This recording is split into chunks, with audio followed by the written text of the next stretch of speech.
I just finished my game and wow, today I realized just how strong the tournament is because I was playing next to a really famous person. A few weeks ago, a 10-year-old kid made headlines when he beat Magnus Carlsen in a bullet game. That kid was Faustino Oro, a 10-year-old from Argentina who's rated, he's like 2400, I think. And I was sitting right next to him today during my game. Now, he came up several times to look at my board, and I thought it was so awesome because it was like this little kid, but he was a million times better at chess than me. And it was just so fun to see him coming up to my board all throughout the game. He was very interested in my game, which is because this game was absolutely crazy.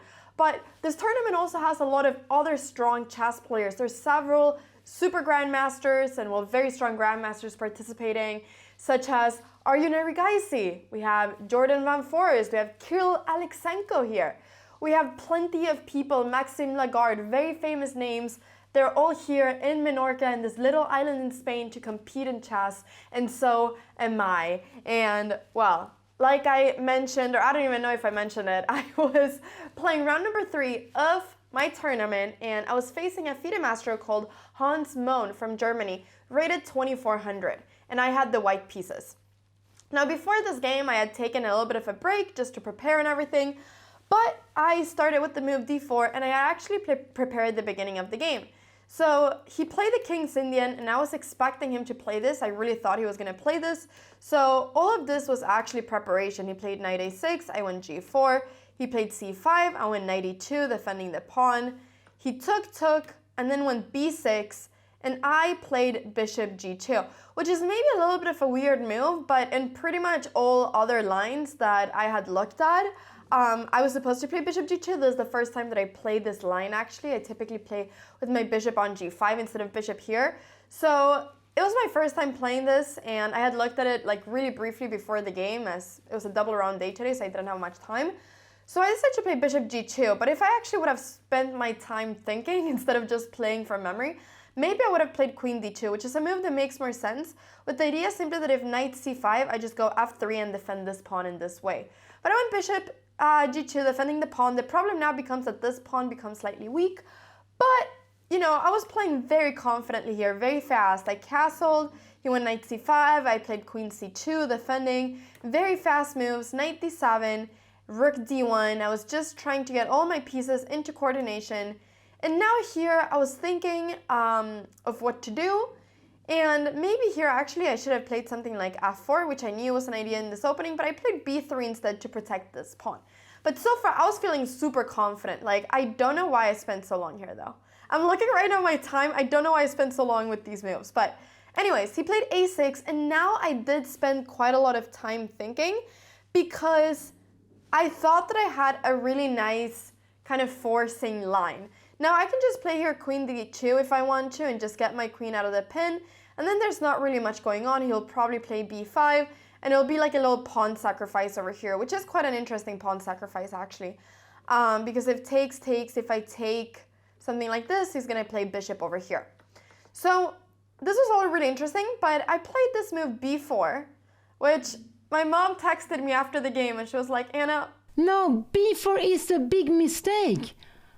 b4 is a big mistake. I don't like this b4 move. b4 was interesting. I would probably not have played it. And the sad part is that I spent like so long on this move.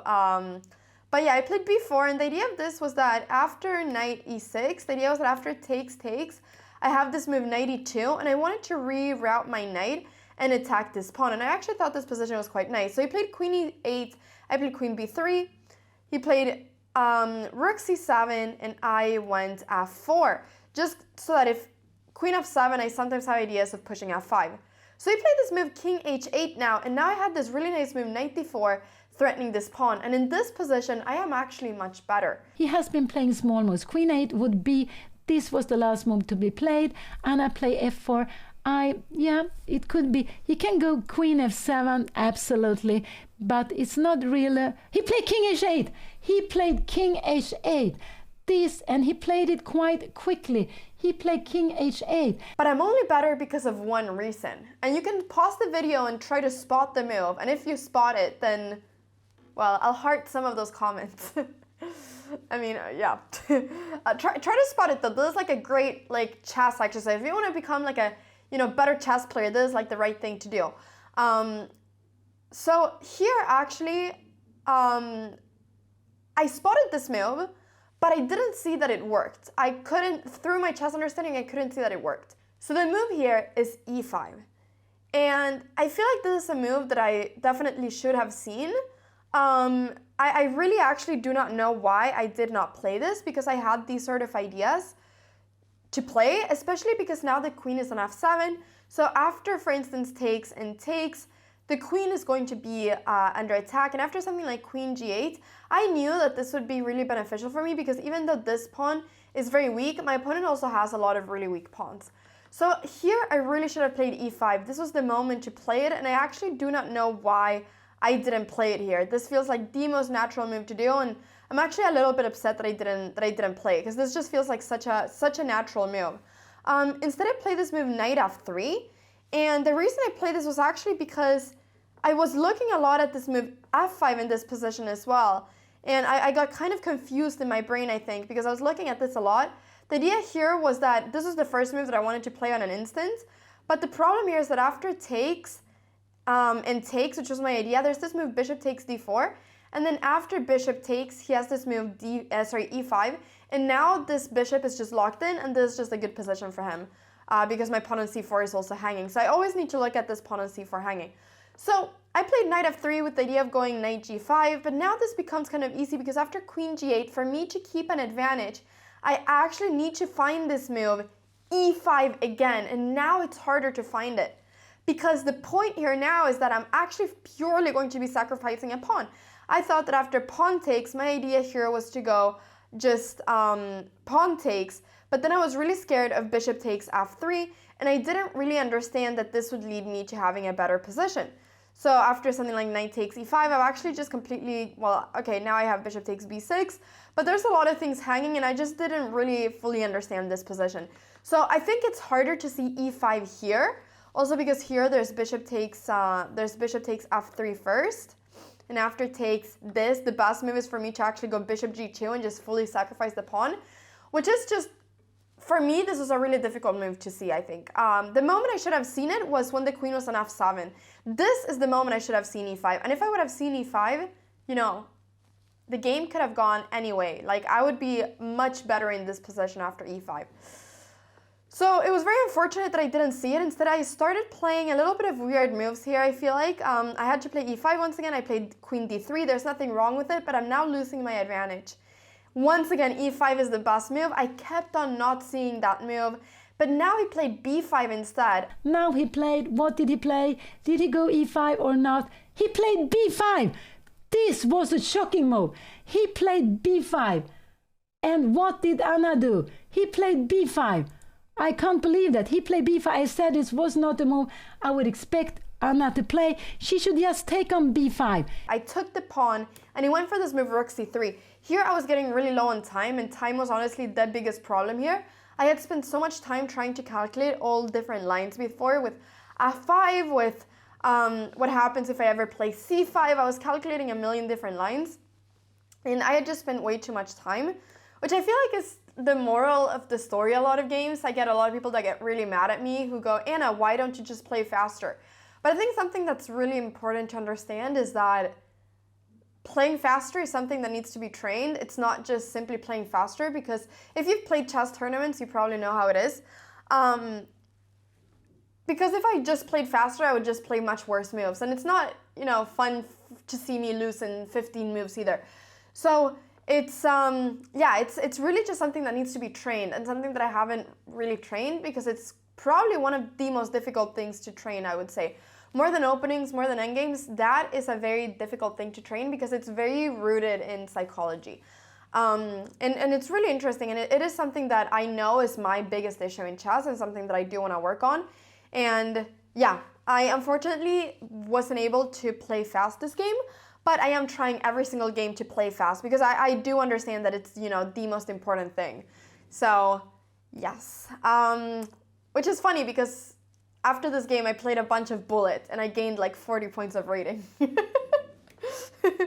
So I almost have a peak in bullet rating on chess.com right now. But yeah, it's very different in classical chess than what it is in bullet and blitz. So he played rook c4 and I played knight takes b5, and here actually my position is totally fine. He took on e4, I took, and here actually I had to go for this move knight a7, which I did see, but I was scared that he would play something like rook a8, and I wasn't entirely sure how this was, because I thought rook c7, I thought this position was really complicated.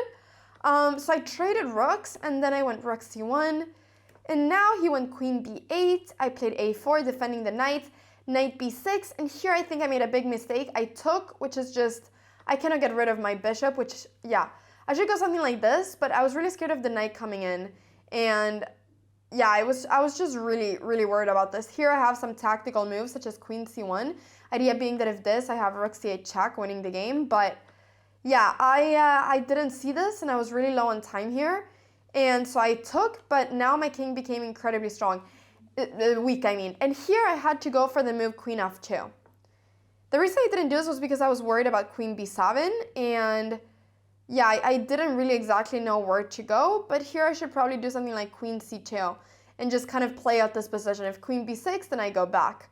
So this is definitely what I need to do. Instead I play king g2, but now the problem is that after h6, my king is incredibly weak. This is the main problem, and I cannot trade queens anymore because he's gonna take, and then take here with check. And then there's no checkmate anymore. In this position, for instance, if queen f2, there's takes, and he cannot take here. Well, he can, but the point is that after I go something like king e2, the point is that I'm threatening checkmate right now, so I'm going to get very active in this position. But after h6, I've lost that advantage. Now I honestly don't really have any words here. I would go rook c7 just to try to get some activities. Anna played. What did she play here? What did she play? She played, oh my God, she played a king to h2, and this was just a losing move. She put the king on h2, and you remember, the kings has to be on white square. She's playing against black square's bishop. She cannot put the king on the black square. In this position, I was very low on time. I'm worse. I think this is a difficult position to play for me, but I just blundered in one move. I got really low on time, and I blundered in one move, which was just incredibly sad, because here I just completely missed that he has rook takes f4, which, I cannot take the rook because of this bishop pin.